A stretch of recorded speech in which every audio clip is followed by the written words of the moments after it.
academic leaders. First, let us welcome with a warm round of applause Dr. Bondenyo and Andaya Jr.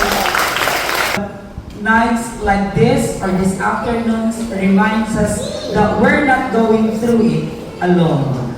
We have friends to love and mentors to guide us and a family here in our college to support us.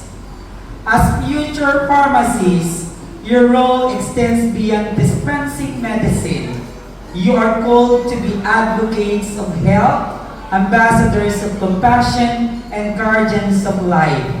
And the journey to becoming one begins here, in the friendships you build, the values you nurture, and the passion you ignite.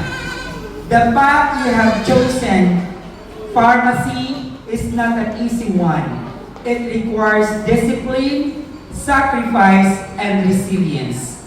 But beyond the sleepless nights and the pressure, there lies something greater.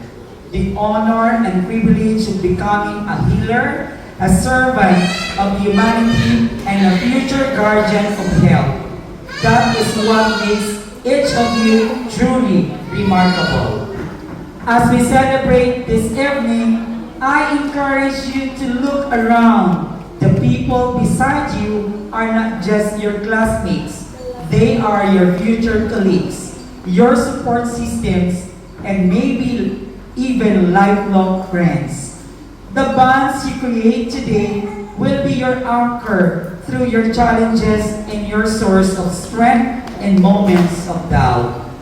So let this afternoon be a celebration not only of fun and laughter, but also of unity, growth, and shared dreams.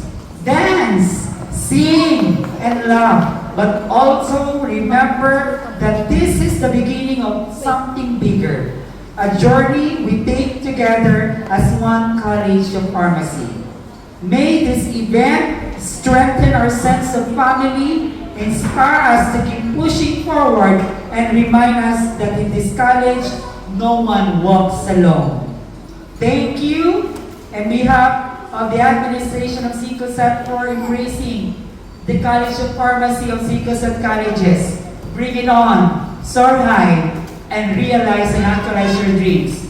There are still a lot of things to offer in life. Mabuhay kayong lahat, College of Pharmacy, and enjoy the rest of your acquaintance party.